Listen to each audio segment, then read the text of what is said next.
Well then, good morning, everybody. How are we all doing? Sam here, United People's TV. We're here. It's Thursday, the 25th of May. We're playing Chelsea this evening, but it feels like, I don't know, the transfer window has kicked off in earnest in the last 24 hours. Some serious movement when it comes to Mason Mount. There might be people that just shout, oh, spin, spin, spin. It's such an aggravating word. Anyway, it's not spin. All right. You might not like the, and you know what the thing about that word spin, right? I was thinking about this before we went on. If all this news in this last 24 hours was about Caicedo instead of Mason Mount, not one person would be using the word spin. And the only reason they use the word spin is because it's something that they don't like, a player that they don't want Manchester United to sign. Therefore, it's spin. Therefore, it's spin. But look, I'm going to run through all of the news, all the updates from David Ornstein, Fabrizio Romano, Jacob Steinberg, Paul Hurst from the Times. There's a lot. All right. I'm going to run through it all this morning with you. I'm going to do a full story on Mason Mount to Manchester United for the lunchtime video today. I'm going to speak about Harry Kane. I'm going to speak about Erik Ten Hag's plans, him saying that Man United aren't going to waste money like Chelsea did. We're going to speak about De Gea's new contract. Whee! It is going to be a busy show. It always is busy. But good morning to everybody, right? Let's see who's down here in the comments. Michael Parsons, good morning to you. Martin, you're there. Robert Taylor, good morning to you. Carl watching from New Zealand. Egbert, you're here as always. Vicky, Mo Salad, and agenda against spin. It's not agenda against spin. It's a very lazy thing to just shout the word spin at something, everything that you basically don't like. I guarantee you, if there's something you do like, you won't call it spin. You'll just be like, oh yeah. Yeah, lap that up. Anyway, good morning to everyone. I can fix it. Asan, Ricky, Josh, you're there as well. Who's on Facebook? Perry watching from Wales. John Connolly. We've got Idrissa, Janet. Good morning to everybody. Hey, it's always a busy show here, isn't it? Every single day, it's a busy show. But this one feels, I don't know, a little bit busy. I wasn't expecting much movement until the takeover accelerated, but things are starting. We'll run through them all. Chaos, how you doing, buddy? Thank you very much for super chat. You're saying morning, Sam. Great to see both the men's and women's keeper winning the Golden Glove. Mary Earps and David De Gea both winning the Gold Gloves this year. We spoke about that the other day. It's going to be interesting to see what goes on with David De Gea next season, and there's a conversation we need to have around his new contract a little bit later in the show. But let's speak about a player we discussed yesterday in the show, right? Because it was, if I remember correctly, it was Sammy Mockbell from the Daily Mail who first, I didn't first speak about it. We've been linked with Mount a few times before, but it was in that show yesterday morning where we first discussed it. And then we did a poll, and I believe it was around about 31% of you said no to Mason Mount. No, other way around. 31% of you said yes. 69% of you said no. And then the story really started to develop yesterday with Mason Mount to this point here. And this is from David Ornstein. And David Ornstein doesn't really get involved in any sort of transfer conversation until there's real movement and real activity with it. We're going to read through David Ornstein's article here. We're going to read through Paul Hurst and the Times and a follow-up from that. And then I want to speak about it with you again. Yesterday was a bit of, I don't know. Yesterday's conversation about Mount was kind of a passing conversation. I didn't really think that it was going to go too far.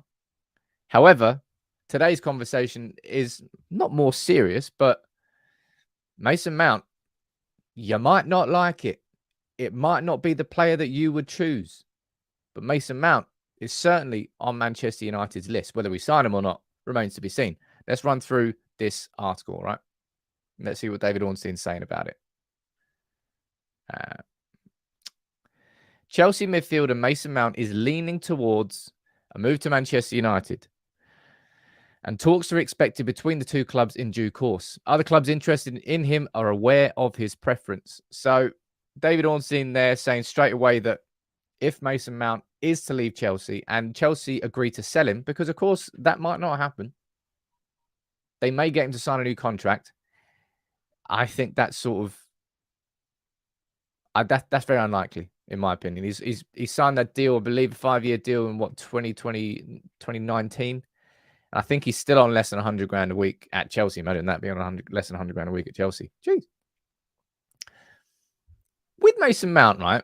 Curious point I want to mention here. Is it the money that's annoying you about getting Mason Mount? What annoys you? What there's if 69% of you are saying no to Mason Mount, why are you saying no? Is that because you don't think he's good enough? Or do you think it's too much for him? Or maybe you think it's a bit of both?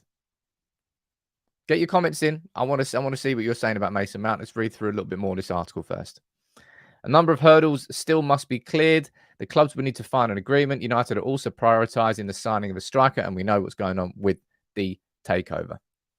That's about it for the David Ornstein article. But he's confirmed that Mason Mount wants to join Manchester United and confirmed that the two clubs will be heading into talks. Mason Mount, 24, Champions League winner. Last season, he's been absolutely naff this season, but so has the entire Chelsea squad. Does that make all of Chelsea's squad an abysmal bunch of players? No, it does not. Does that mean that Enzo Fernandez is a complete flop? No, it does not. It does mean that they're bang out of form, though, I'll tell you that. Let me see what you're saying here about Mason Mount in the comments, right? God, you're saying it's more the valuation. Ash Piper, you're saying it's a bit of both. David, you're saying surely a central attacking midfielder left winger is not a priority. Neil, you're saying Mount is a boring, safe option and it's not exciting. Madison saying he can't even start for Chelsea. Andrew, you're saying way too much money. Chelsea are only going to ask big dollar. I don't even know how much he would actually be. That's where we can dive into this second article and read a bit more from Paul Hurst on it. Matt, you're saying it's a massive amount to pay for him. John, you're saying he's likely only 45 million. Only 45 million. Man, it's mad how football's changed, eh? It really, really is mad.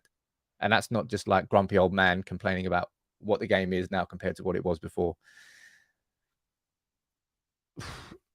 Paul Hurst is saying that he is a 70 million rated player, and that would be by Chelsea. That's the valuation that they might put on him, but he's only got 1 year left on his contract. I can see this going down I'll be interested to know actually, how much did Chelsea sign Raheem Sterling for?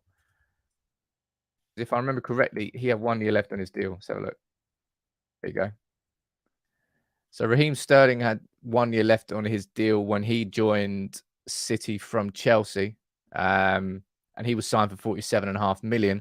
I imagine that's the logic that Chelsea will be using when it comes to Mason Mount and putting a valuation on him. Nathan, how you doing, buddy? You sent a super chat. Let me read this out for you. He brings high energy pressing, technical on the ball, and can cover Eriksen when he's blowing. Rubbish this season with the rest of mate. That whole Chelsea squad has been. Chelsea are finishing in the bottom half of the table, regardless of what the result is tonight. Absolute cack they've been all season. Doesn't mean that their squad is just a bunch of relegation candidates. No, it doesn't. There's so much quality in that Chelsea squad, which is what is making it all the more surprising how bad they've been this season. Now, let me quickly take a minute or two. I'll read through this article from Paul Hurst. And then I want to have a quick discussion with you from a tactical perspective on why I can see that Ten Hag, it feels like we're moving towards a slightly different system than what we thought we were heading to when Ten Hag first came in. And I'll speak about that in a little bit more detail. Man United are set to make an early bid for Mason Mount. This is coming from, as I said, Tom Roddy and Paul Hurst in the Times. Let's just read through this. Man United are expected to make an early bid for Mason Mount as Chelsea brace themselves for a fight to keep him. He's out of contract next season, and significant talks about an extension of his contract have not occurred since February. They're anticipating offers. United are one of 4 clubs believed to be serious about making a move for him. Liverpool, Arsenal, Bayern Munich have all held an interest in Mount. Now, I do have articles. Get out of it. Scroll down there.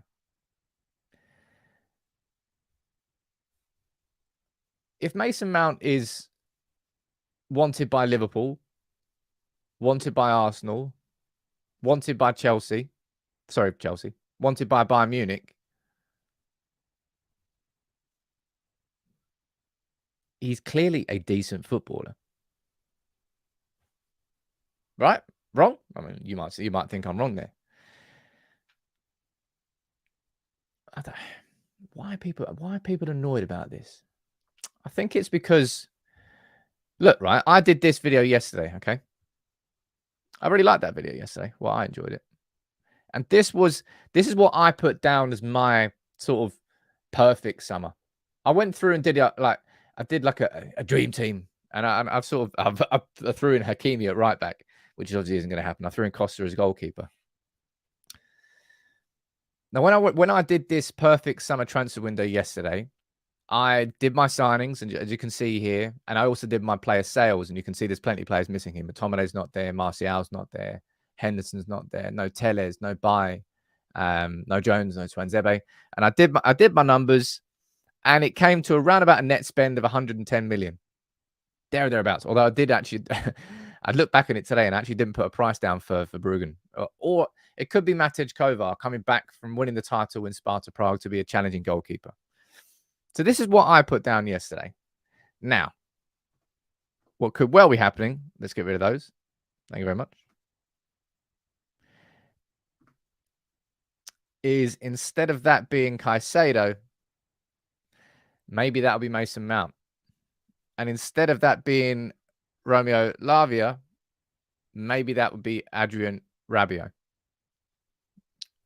Kind of looks like we're edging towards, well, as it stands, and of course this can completely change. It feels like we're edging towards that. And the reason I'm putting up tactics here is because I want to talk about something with Mason Mount. Ibrahim, you sent a super chat. What are you saying? Mata and Matic proved decent signings. Yeah, they were signed from Chelsea. But it's kind of no offense, Ibrahim, it's completely irrelevant. It doesn't matter what's happened previous. And it's people in the comments. Oh, English play, blah, blah, blah. It's like, it does not matter where a player comes from. It doesn't. I could not give a crap. I just care about signing the right players. Now, what I would say here is something that I've reiterated pretty much the whole way through. If Ten Hag wants him, then I've got to give Ten Hag my trust. Ten Hag has been pretty spot on with his transfers so far. You might not like the idea of Mason Mount, but let me explain to you here why there's some logic here.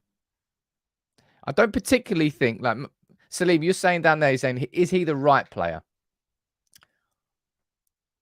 I would debate that he's the right player. I don't personally think the Man United should be going out and spending pretty best part of 50 million on Mason Mount when you can keep that 50 million. You can get 30 million from McTominay, 80 million, boom, go and get Caicedo. That's what I would love to do. But maybe that's not. Maybe there's more to the budget than we know. Chaos, man. How you doing, dude? What an absolute ledge. Chaos coming in strong with 10 gifted memberships for the community. What a ledge. Thank you very much, man. Ibrahim, you're saying he's an upgrade on McTominay. Yeah, he's a massive upgrade on McTominay. I would argue he's an upgrade on Fred as well. But this is what we have to take into consideration, right? Let me go a little bit smaller there so you can go nice and full screen. Give me a moment to explain something. I'm going to do this in a short video. It's going to be going out as well. And I think this deserves a whole video unto itself. But I think that Man United and Ten Hag, I think he's evolving his his plan from when he first came into Manchester United and what he wanted in the system to be something different. Let me run through and explain why. So when Ten Hag came in, we all expected and we all knew he was going to play the 4-2-3-1, right? He was going to do this. 4-2-3-1, one deeper line playmaker, one more of a ball winner type player, a number 10 in front of him that can drop down into the midfield and add the extra body there. Ball progression. We know what it's going like with the overlapping fullbacks. That was the Ajax system. It feels like Ten Hag wants to move more towards a bit of this. So instead of having two midfielders in this position, it feels like we're going to be moving more towards more like a traditional number 6 for Casemiro. And instead of having not really a double pivot, but 2 central midfielders there with 1 number 10, it feels like we're going to be switching towards having more of 2 number 8 midfielders here. And that's where you put Bruno Fernandes that side. That's where Mason Mount. Let's take Eriksen out and let's put, because Sabitzer won't be here next year, right? That's where Mason Mount would go. And in that system, there's some logic. You might not like it. It might not be the player that you want, but there's logic to Mason Mount. It wouldn't be the player I would choose, but to try and just say it's a guaranteed flop, there's no chance of it being successful. It's, come on, people. You know you're being over the top. I don't think, mate. I'm very about Mason Mount. In that exact same system, I think Caicedo would be incredible. I would prefer that player to be him. And that's why I had Caicedo down there as the signing that I would like to make in midfield. And if Lavia ended up being Rabiot and Rabiot was the 3, then all right, cool, fair enough. But it feels like Ten Hag is switching the system somewhat next season, right? Go from, instead of having 2 midfielders with 1 number 10 in front of him, to 1 number 6 with 2 number 8s. David, you're saying that there was logic with Fred. Fred was, I think we all kind of knew at the time. Mourinho was pretty clear about it at the time. It was more like a Man United signing rather than a Fred signing. I think that was one of the first signings that was really, really data-driven at Manchester United. They're like, look, all the numbers match up. He's going to be a cracking player for us. But Mourinho was, I don't really want him. He didn't really fit the system there. Fred, in this system, again, that's probably a decent enough position for Fred. I've got to say, Dr. Nihal can look inside my head and see that tiny little brain of mine. Cheers, man. What are we going up here? Someone's joined as a member. Let me read your name out. What ledge? Jeremy Roger. How you doing, buddy? Let me know where you're watching from. Jaden, you're saying, could Mount be an understudy for Bruno? No, I don't think he's being. If he was to be signed, I don't think he would be signed there. I think if he was signed, Mount would be a direct replacement for Scott McTominay. That's where I would see the squad changing. McTominay out, Mount in. Now, that still, in my opinion, leaves us weak when it comes to replacing Eriksen, who's a very different type of player. And I really would love to see United sign Kai. I keep going back to it and back to it and back to it, and I will. But Caicedo, he just ticks like every box for what we need, I think. Really, really does. I don't particularly see Mason Mount as a Bruno understudy, a Bruno alternative. People talking about James Maddison would be a better signing. Mason Mount's work rate is something that has made him a bit of a favourite of basically any manager who's kind of ever worked with him. That's not the measure of whether a player is good enough for Manchester United. And you're saying the question is Mount any better than Tielemans? Dude, have you seen Tielemans' work rate this season? Have you seen just Tielemans' work rate in general? Yeah, he's definitely not ticking the box for Erik Ten Hag. And I might disagree with the concept of Mason Mount. But if Erik Ten Hag really wants him, really goes after him, I don't have to trust that he's got a plan in place. But I would trust that Ten Hag would have a plan in place. Because he deserves that trust. He's nailed it so far with transfers. And that sort of blind loyalty will exist up until something goes wrong. Now, for a lot of you, you might look at this and go, well, this Mason Mount one is going to be the transfer where Ten Hag gets it wrong. I would prefer Caicedo. And I will repeat that one more time. Absolutely. And I do think it's logically it's possible. But maybe the budget is smaller than we all think. I don't know, because this feels like I don't know. What's going on there? Oh, that's worked now. Let me just read a couple of your comments out. I trust Ten Hag, says Celine, but on Mount, no. So I trust him, but I don't trust him. So you don't trust him. Ten Hag kind of player. I think he wanted him at Ajax. Year 2, Ten Hag is. You know what's hilarious, right? Is everybody last summer, as if we can't just keep. I remember, I'll put you back in. What's Ten Hag doing? Why are we just looking at Dutch players from the Eredivisie? It's a big problem. Fast forward this summer. Why are we looking at English players? It's a big problem. It's funny, man. It's just the problem is it's not the player that you want in your head, and therefore it's a problem. That's the problem. It's got nothing to do with their nationality. It's got nothing to do with what club they play for, what country they play for. If it's not who you want, it's a problem. I found that quite funny. There's a couple of super chats here. Alex, you're saying I don't disagree with Mason Mount, but I do disagree with the price. Yeah, that doesn't sit right with me. The idea of dropping 50 mil on Mason Mount. Really? That doesn't sit right with me, that. JDM, you're saying hopefully our strikers or anyone will be as crazy as Haaland, because I have a feeling he's going to be even more aggressive. Sod Erling Haaland's the goal-scoring freak.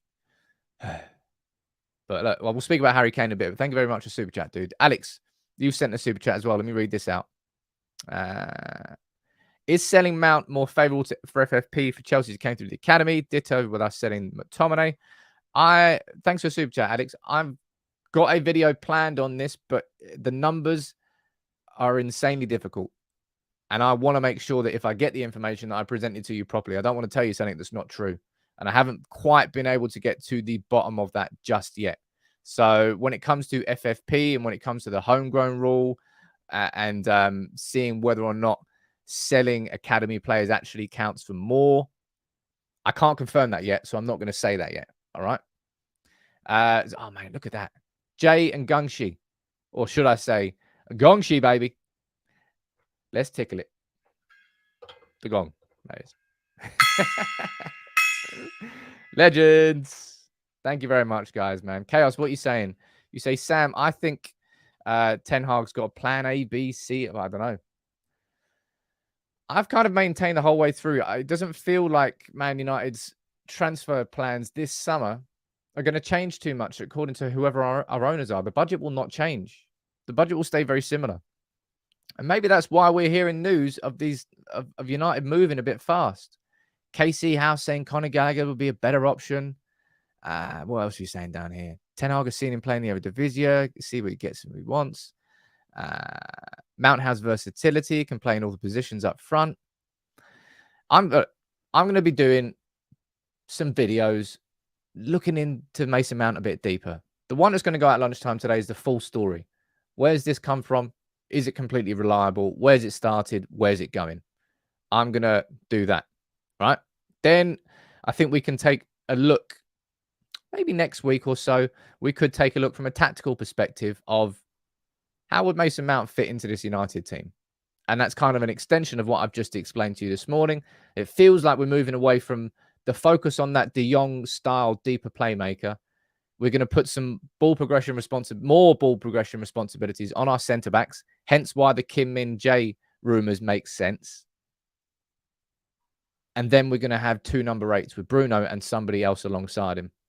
Right? We'll run through that. Game, you're saying, wouldn't the budget change if all the debt was cleared? No, not really, because the FFP rules, when it comes to, we've sustained losses of over 200 million as a business in the last 3 years. That affects our top limit. Mate, trust me, it's not something you can just explain in one sentence. It is so confusing and there are so many numbers. It's why no one's doing content on it, because it's very difficult to present all this information correctly. Hey, it's a lot though. It's a lot. But let's speak about it. This is from Jacob Steinberg from The Guardian, saying Man United are acting quickly, not only with Mason Mount, but with Harry Kane as well. Now let's quickly read through this.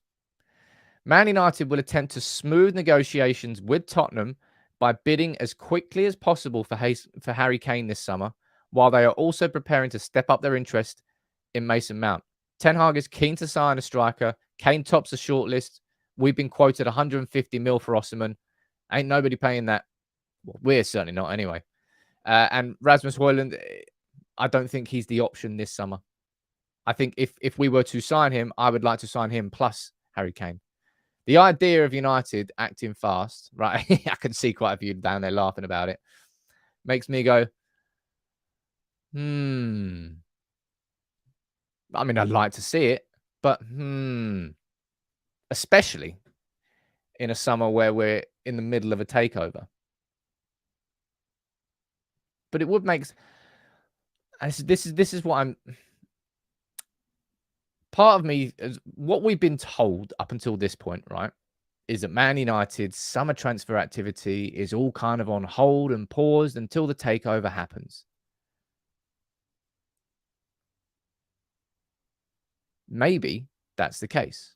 Now, on the flip side, everything that we're now seeing in the last 24 hours is that Man United may well be moving quickly on things, which kind of goes in complete contrast to what we expected. Now, with Harry Kane, because it's Tottenham, and by the way, Tottenham,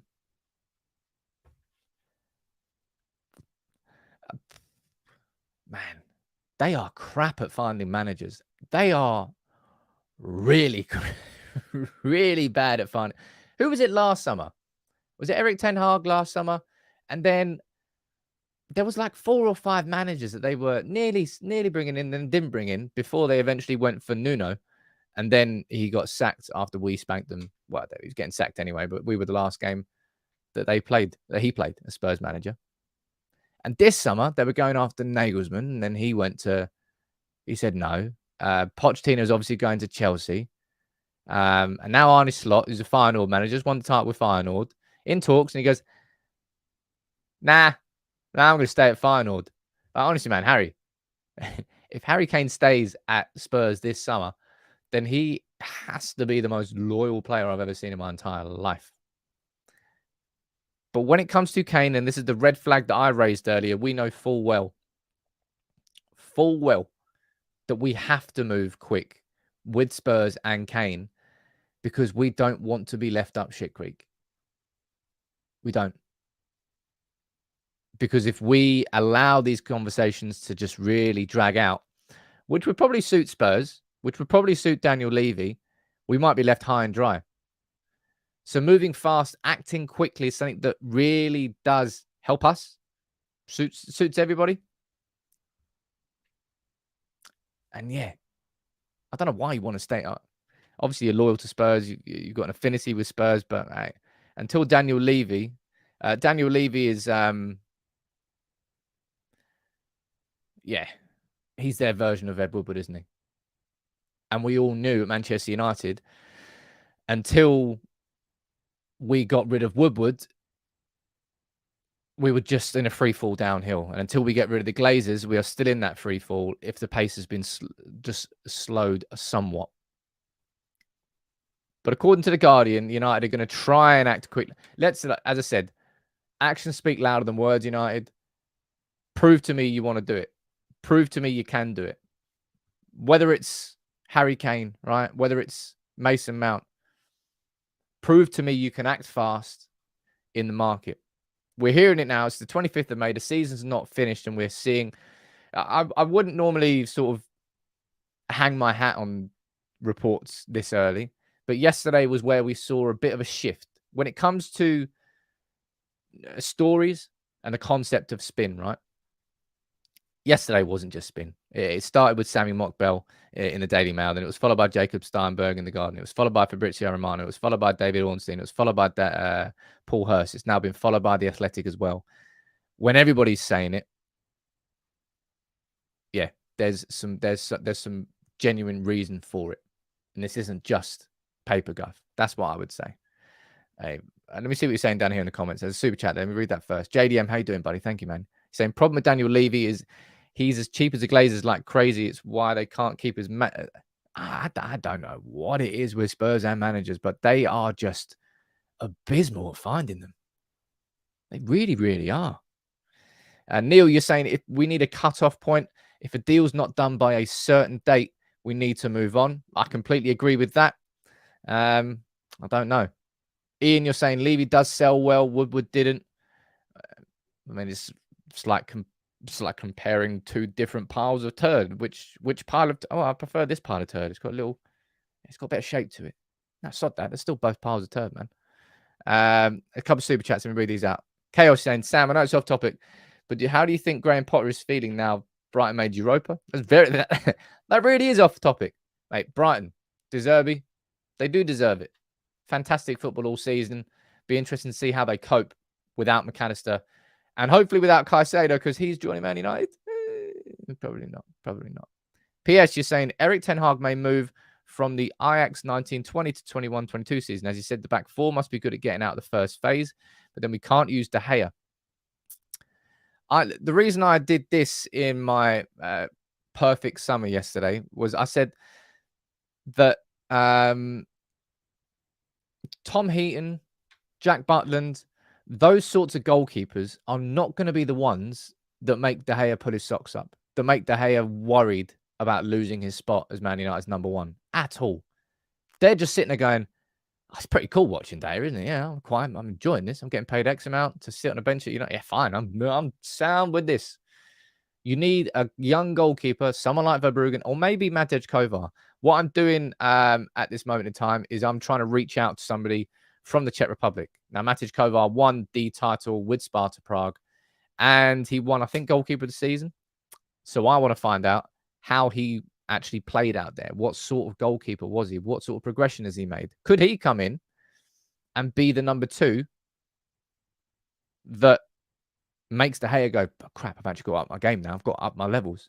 If not, this young lad's taking my spot. That's what I'm going to be doing. Hopefully. I've got to find the right journalist to speak to. But yeah, so that comment there that was left, and go back to that comment from PS. I'm going to go back and do a bit more research into the earlier versions of Ajax on the Ten Hag style, because he did switch it. Remember Ten Hag, if you looked at the Ajax system when they went to the Champions League semi-final compared to when they won the title a couple of years later when they had Sebastian Haller, it was a very different. That wasn't a very different style, but there were tweaks. And I would say that's what we're looking at this summer. We're not looking at a majorly different system that he's going to implement at United, but it feels like there's going to be tweaks. And that's where the Mason Mount stories are coming from. Man United looking at a number. You know how we all, Robert, how you doing, buddy? Let me know where you're watching from. I'll try and give you a shout out. You know how we've all been talking about how we need a Casemiro alternative and a deep lying playmaker. That was always what I thought was a big focus this summer. But it feels like Man United, the focus isn't on a deeper lying playmaker per se. The focus is on a really energetic, mobile number 8 midfielder who has both defensive and attacking capabilities. And that's where Mason Mount fits in, whether you like it or not. That's what I think. You'd rather Ruben Neves, says Kerwin. I like Ruben Neves. I've always liked Ruben Neves.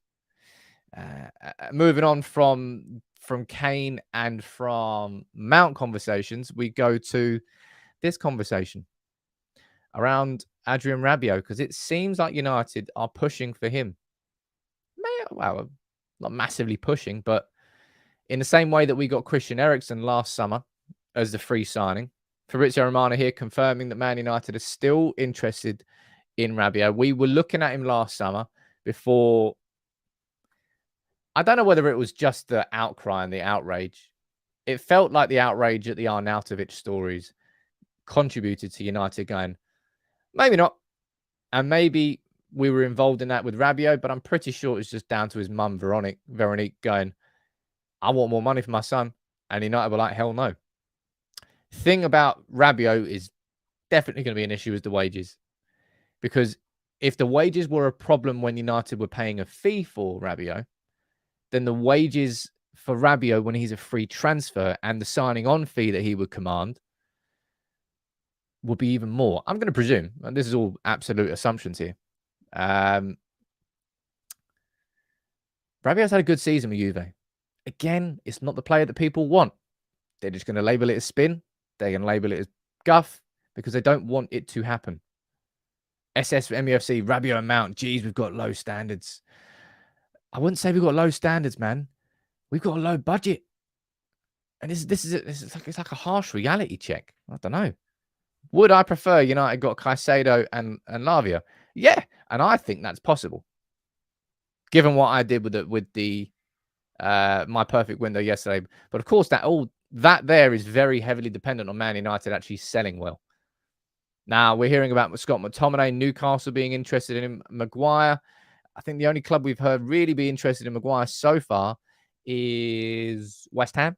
Nothing really has happened on that. Dean Henderson going back to Nottingham Forest.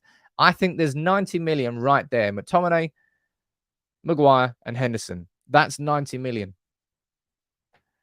Low budget. How does Mount make sense then? Because he would be 30 million cheaper than Caicedo. If Caicedo and Mount were the same price, I'm going to presume that. Well, this is a presumption. Ten Hag might like Mount more than any of us know. He might well have been looking at him the whole way through. One thing I would say, and right, Mason Mount is not a downgrade in our midfield, all right? So don't try and suggest he is. He's an upgrade in certain areas. He's an upgrade on McTominay, yes. However, at 50 million, I think you should be expecting more than just an upgrade on McTominay. It's that for me, the biggest question mark I have around Mason Mount is the money that we would spend on him compared to what we need to do this summer. That would be my biggest concern with Mason Mount. I can understand the logic of his style, where he would fit in the system, why Ten Hag would like him, his defensive capabilities. I can see all that. I could see how he could be a good squad player for Manchester United. Is he that starting 11 player that makes us go woof and raises that ceiling much higher with the Champions League coming up? That's where I've got a question. And I've got a question around the price tag. Hey, let's see what price you can get. The Times are suggesting that Mason Mount, let's go down here. Where is it? Chelsea believes to value Mount at 70 million, but some interested parties believe the cost should be closer to 47.5 million. I look at that Chelsea paid for Raheem Sterling. Ain't no way that Chelsea are getting 70 million for him. And in my opinion, 47.5 million is quite a lot. But if Bayern Munich are interested, and if Liverpool are interested, if Arsenal are interested, then there's going to be, I wouldn't say that there'll be a bidding war over Mason Mount, but he certainly won't be going for like 20, 30 million, which is what some people have suggested, which is absolutely wild. It's a couple of super chats here. Let me read these out. Dean, you saying it's my birthday today, and I can feel a sale. Happy birthday. I don't know what I just did there. But happy birthday to you, Dean. Nice to have you here. What better way to celebrate the morning? I mean, there's a lot of better ways to celebrate the morning of your birthday than being here. I can tell you that. Jonathan, if he's 30 million cheaper than Caicedo, then I'd rather spend that 30 million on one player. Tyler, our problem is we've got too many players in the squad that need to be sold. Then we will leave the squad feeling a little light. I don't think that selling McTominay. I mean, look, I ran through my list. No, I didn't run through it. Let me pull this up again, actually. 1 second here. Where was it? That one there, I think. I hope you enjoyed that video yesterday. They're quite difficult to do. I had 3 screens on the go. I was flipping between them whilst building a formation. That's some multitasking there. And I've actually got my numbers wrong here. So let me quickly change these because he would probably cost, let's say, I don't know, 15 mil. Let's go 15 mil. Sorry. 109.5. I'll do maths. 124.5. That would be my actual summer.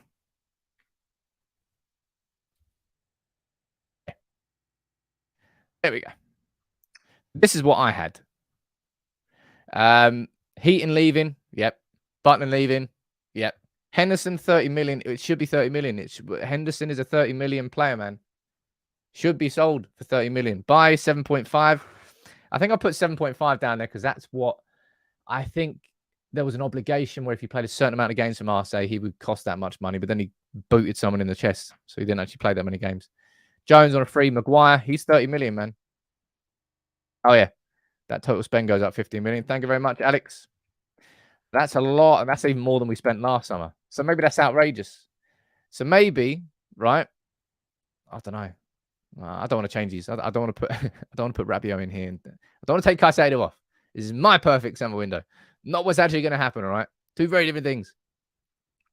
Van der Beek, I think we should be getting 15 mil for.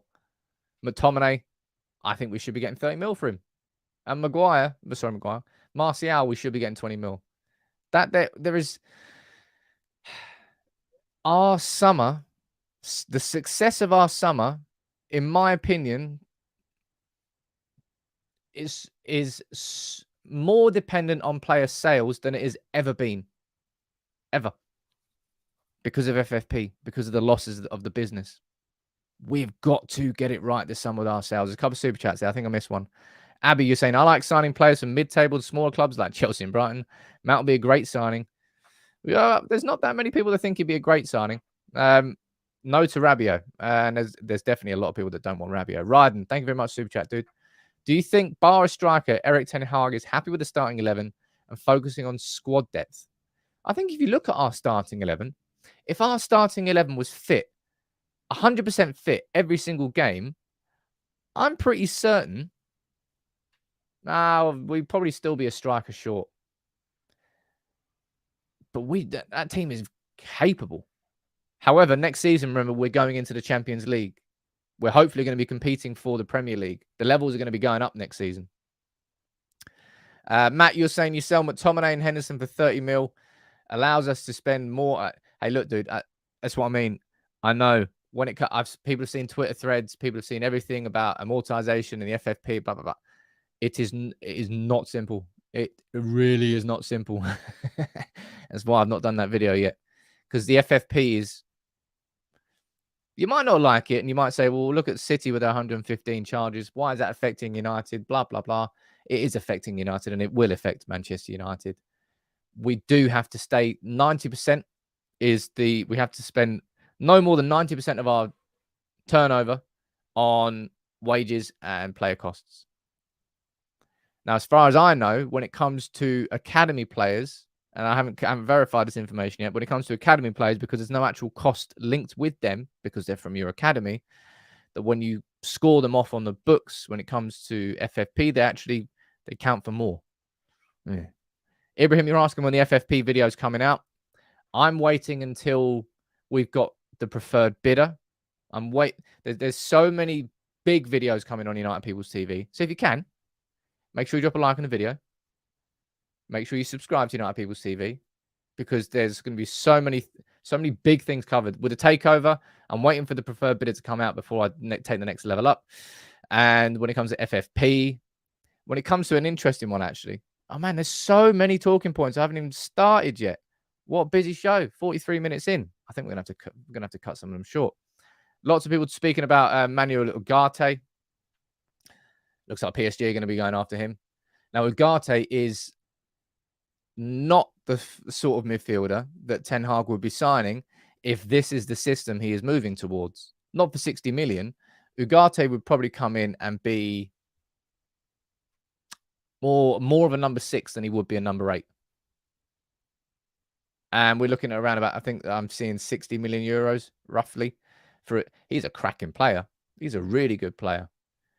But he's not that sort of number 8 that would fit that system if Ten Hag is moving towards that. And it feels like he is. It feels like he is. I worry about what happens next season. But I don't really know how we're shaping up for a Casemiro alternative. Everything we've heard so far about all the players we've been linked with, haven't really heard too much about a Casemiro alternative. Unless we go and sign Caicedo. Yeah, Ugarte is their Verratti replacement. It's exactly what it is. And he will be a cracking player, no doubt. Now, last 5-10 minutes of the show, let me quickly whiz through these talking points. And it's Chelsea tonight, right? Let's get that down as a poll quickly, right? What do you think the result's going to be tonight? Result tonight: United win, draw, or a Chelsea win. Chelsea win. There's your 3 options for everyone on YouTube. I apologize to everyone who's watching on Facebook. What do you think the result will be tonight? And we'll look at that towards the end. But Ten Hag here was speaking about the mistakes that Chelsea have made in the market. Because look, man, they've spent just shy of £700 million since Todd Bowley came in. And they're going to finish this season in the bottom half of the table. That is just shocking and appalling, is really what it is from Chelsea. And Ten Hag was speaking about the spend and how we all know this, man. And United have proven this over this. How much money have we wasted as a football club in these last 10 years? We have wasted north of £1 billion on bad signings. And Ten Hag was, look, when there's no strategy or not the right strategy, money doesn't work. In this moment, a centralization of good players, best managers, all the money it's here in the UK makes a great competition, but you have to do the right things. You can have money, but you have to spend it in a smart way, and you need to have a strategy behind it. Otherwise, the money doesn't work. That's exactly what Chelsea have done. Now, what I'd like to think is that Mount is part of some sort of strategy from Ten Hag. I've explained what I think that strategy in these conversations are behind the scenes. We'll find out whether it's true or not. Kane is obviously part of this strategy. I would like to see Caicedo as part of this strategy, and Thuram, and Rabiot, and Min-jae, Kim. Just call him Kim. Just call him Kim. Kim. It's Kim from now on. Next time I'll definitely call him Kim Min. Just Kim. Just keep it a Kim. It's about, like Luke Shaw was speaking about it here. He's saying, look, he's hoping, he's sure that United are going to be making these signings early this summer. And we're seeing from here that Man United are going to be making an early move for Mason Mount. The Man United are going to be moving quickly for Kane and Mount. Break the habit of a lifetime, United.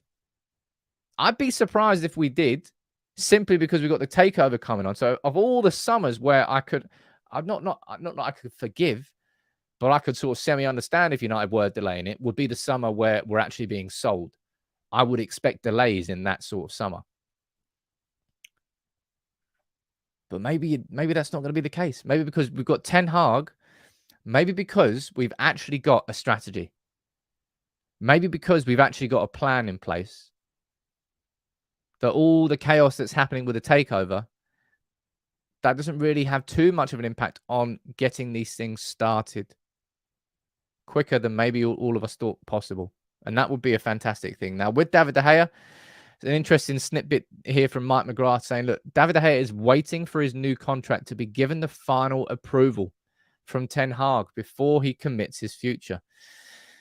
So Mike McGrath from Telegraph there saying that Ten Hag still hasn't given the final sign-off for a new deal for De Gea.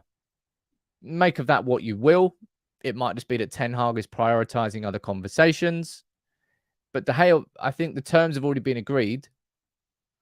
It's honestly, it's almost like Ten Hag is probably assessing his options. It's almost like part of him thinks, you know what? I'm not sure if De Gea is the guy. And he absolutely 100% is thinking that. It's just whether or not he can fit it in this summer's budget.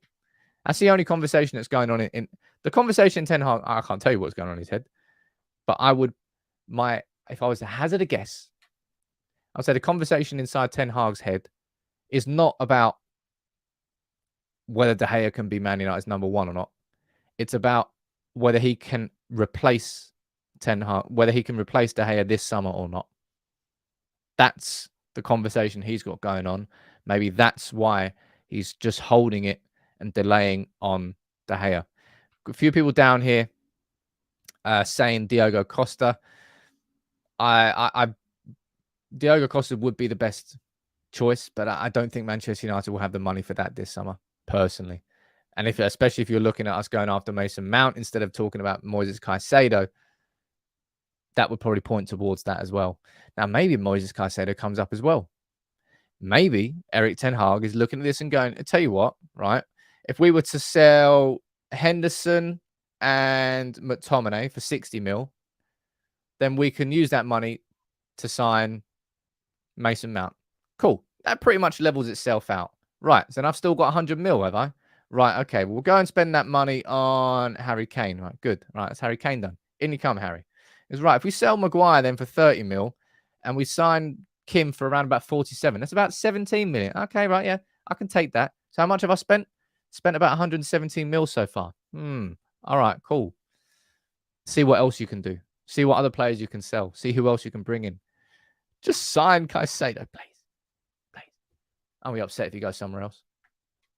Who do you reckon Caicedo, if you were to guess in the comments, where do you think Caicedo will play next season? I don't think he's going to play at Brighton. I think he's at the peak of his value for Brighton now. They got into the Europa League. Congratulations to them. I don't think him staying at that club next year will raise his value much more. Maybe I'm wrong on that. But I do think he'll be leaving. Lots of you straight away down there, you're saying Arsenal. I think Declan Rice are going to Arsenal. So I don't think they're going to be signing Caicedo because there ain't no way they're signing both of them. It's one or the other. Chelsea. I mean, can they even... I don't know what they can do when it comes to signings this summer because of FFP. How much could we get for De Gea if we sold him this summer? Perry says Perry. Well, I would guess around about 0, considering he's a free agent. Caicedo could... Newcastle. Shit. That's a good shout, I think, in terms of how much they'd have. Liverpool, they won't be able to afford Caicedo. And as I said, I think Declan Rice is going to Arsenal, so I'm going to rule him out. I don't know. Maybe there's not that many options. Don't know.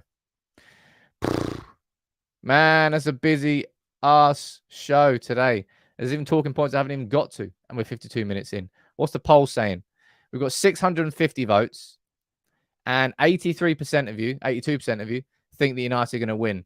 2% of you, whoever you are, that voted Chelsea win, go hang your head in shame.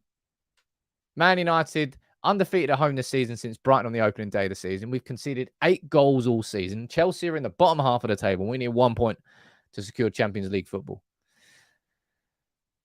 Please do it. Tomorrow's stream will be an absolute corker because we've got an absolutely sexy giveaway to do. We're going to be doing a spot prize giveaway as well. Hopefully celebrating the Champions League qualification. And maybe some more transfer news on top of that. Jeez. Man. I forgot down there. 53rd minute. You think I remember it at some point nice and early. If you haven't entered the raffle, there's the link right there. I'll drop the link down here as well. There's only 6 days left. So you can grab your raffle ticket for £1. I'll make the draw on the 31st. And then I'll announce the winner on here with you. And then we'll announce the new giveaway for next month, which is, they're great. They're great. The raffles are great. Great. My prediction tonight was 4-0. I got excited. It probably won't be that. Jay, thanks for the super chat, dude. You're saying, don't forget to add in wages yearly to the total sold. We got rid of so much off the books last year. Yeah, we got rid of Ronaldo. Who was the other one? David De Gea is going to be reduced significantly. Maguire's got big wages. If we get Martial off the books, I think he's the 3rd highest wages at United. So many numbers to try and get your head around. It's almost... Jeez. It's difficult. This is why we need this show. Trying to be a United fan and just trying to juggle all these... What's all these things going on everywhere? Your head's in a million places. If there's anybody who's still watching, by the way, right, and I'll ask this now for the community, a little bit of help. If there's anybody who's an expert with Streamlabs, I'm having some difficulties when it comes to the final... I've got the majority of the work done, but the little final tweaks I'm struggling with. So if there's anybody out here who's a genuine... I mean this like an actual expert. I'm willing to pay for someone's time. If somebody's a genuine expert and can help me with it, then reach out. Slide into my DMs. They're open. I'll be here tonight for the game. Is that my team? I think that was my team for tonight. Obviously not Mason Mount. I wonder if Mason Mount will start for Chelsea after the interest. Probably not. I think that will be that was my starting 11 prediction for tonight. I hope to see Rashford back starting. I personally want to see Garnacho start on the left wing, but maybe that'll be Rashford there, and maybe that'll be Martial up front. Who knows? I predicted 4-0. I don't think that's actually going to happen. And you're asking about the arms. The arms, I'm going to have to delay. I'm going to have to delay the arms reopening until I've got this software done. This software is a huge task on my list that is taking up all my spare time. So until this is done, everything else is getting parked. I apologize about everyone about the arms. That's going to be coming back. That's going to be coming back probably in the summer, maybe. But that's going to be a new season thing. There's going to be lots of cool stuff in the new season here on United People's TV. Thank you all for tuning in. I need to go and drink some water. Man, that was a busy ass show. Mason Mount, looks like we're after him, whether you like it or not. There's some logic to it. Wouldn't be my choice, but I can understand it if Ten Hag is switching his system towards having 2 number 8s next season.